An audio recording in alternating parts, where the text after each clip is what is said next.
Hi everyone, Austrian here today. I have completed the run on normal mode with Australian Imperial Force. I didn't record it because I was just rushing through this as fast as possible so that I could finish it because in a couple of hours this whole event ends. So that got me all these nice rewards. So I unfortunately did not get these two. But it's still pretty good, and that allowed me to also unlock some elite force units. So for infantry, nothing really changes. Armored units, same, no big differences, but artillery units.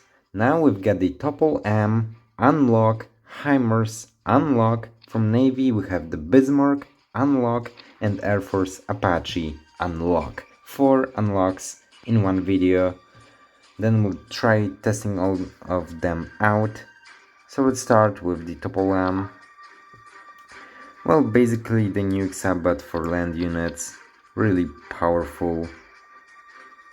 Okay, very much worth it, nice. Now the HIMARS, we'll get some critical damage. The Sky Dome guidance within a range of 3 hexes, choose 2 target to launch rocket missiles, dealing damage and reducing target's defense by 15% for 2 turns with a cooldown of 3 turns. I keep on forgetting about the second part of this perk, reducing target's defense, although it doesn't really matter, like 15%, it's nothing.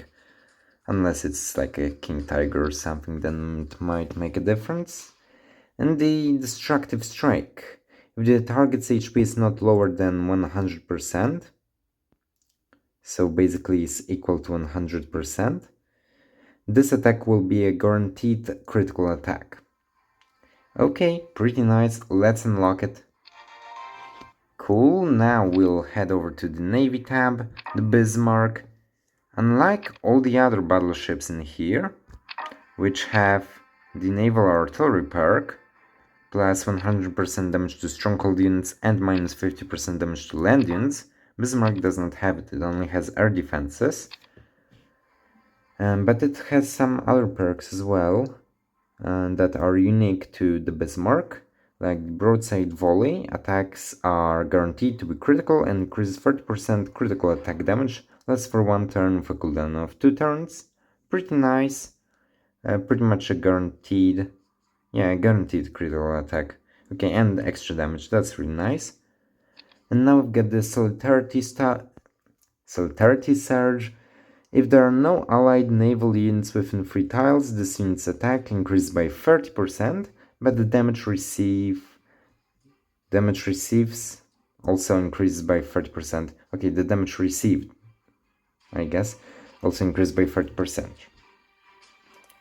Okay, so basically, if you're far enough away from all your allies, then you'll be dealing more damage, but you'll be taking more damage as well. Okay, and the last perk, Indomitable Will. Upon eliminating a target, recover 2% of your maximum HP. Okay, so this one reflects like the historical background of the Bismarck. This one is just, I guess, a nice addition. This is the really cool one perk. Okay, the interesting part is that it doesn't have naval guns, so it will be not that good against cities and bunkers, but I guess that also means it's not that bad against land units. Okay, we'll test it out. Cool. Anyways, the Apache helicopter. We've got, of course, the air advantage. We've got evasive maneuvers. When attacked by the land or naval forces, there is 40% probability of dodging the damage. We've got the Hellfire, deal 25% additional damage to other targets within 1 grid of the target when attacking this turn, with a cooldown of 2 turns. Okay, that's very nice. And we've got the Low Altitude Assault, capable of attacking multiple enemy units, with increased damage against tanks and artillery units by 15%, so we gotta remember Apache against tanks and artillery units. Okay, let's do it. Nice. Now for the testing part. I think that we can just test it out on Blazing Dunes Conquest. So first we can deploy. Actually wait, we don't have level 3 industrials here, do we? Okay, I'll need to find a place where we have level 3 industrials. This was a little misclick. Okay, we're back somewhere where we can actually test these things out. So we've got here a perfect city to deploy. The first unit, the HIMARS. So of course the goal, and we can test out the perk immediately. Only 2 units, so we'll test out on one regular unit and a city. Okay. Not too bad. Okay, that could have been worse. How much does the Bismarck cost? Not a lot. It's actually pretty cheap, so we can deploy it straight away.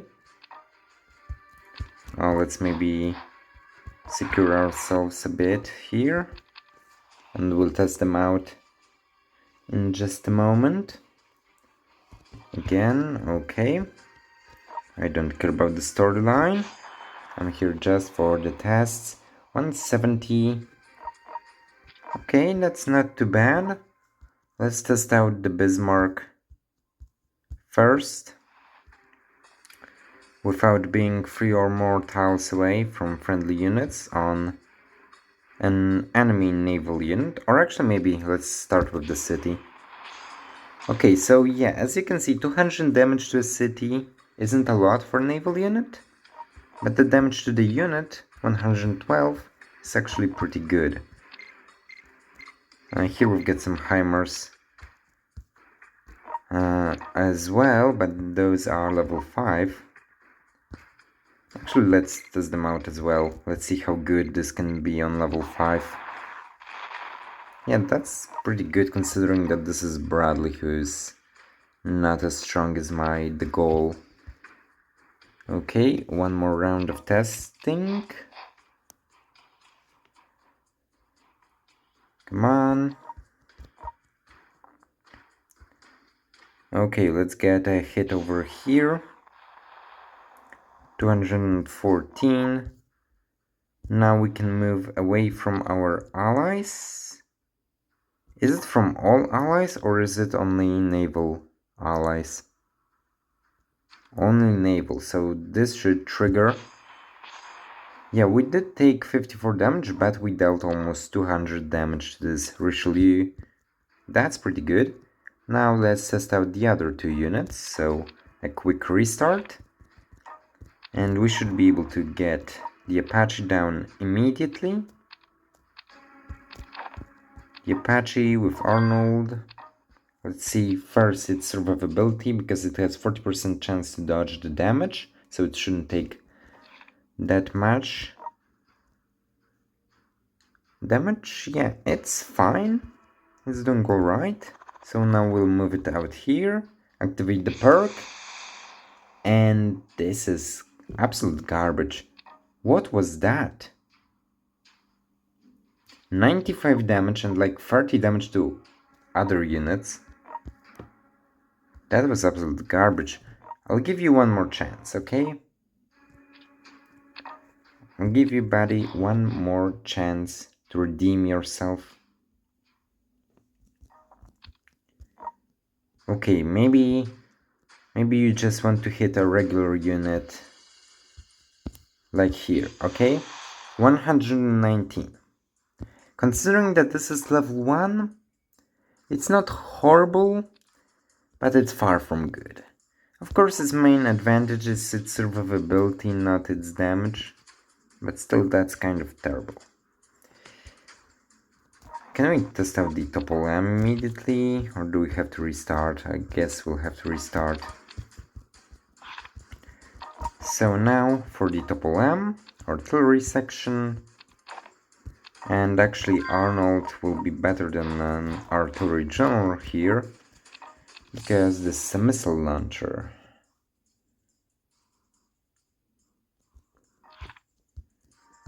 Yeah, we did take some damage, but it shouldn't affect our tests. First, maybe A nuke on this helicopter, this Apache, 484 damage, and now a regular missile. How much will that deal? 128. Okay, let's give him one more shot. Alright, now maybe an infantry unit. The perk activated, and 186. Maybe let's hit something with a bit higher defense like King Tiger, but with a nuke. 357. Yeah, that's to be expected. Nukes don't... It doesn't really matter what launches nukes, they deal the same amount of damage. Same goes for missiles, but it's nice to have a mobile missile platform.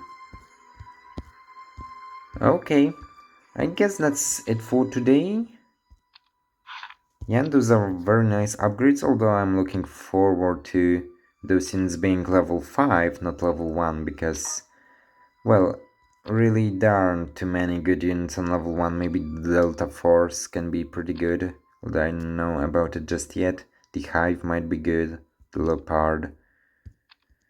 But overall you need to get your elites level 5 for them to really start going off. Okay, so anyway, that's it for today. Thanks everyone for watching. Hope you enjoyed it. If you did, please like and subscribe, and see you next time.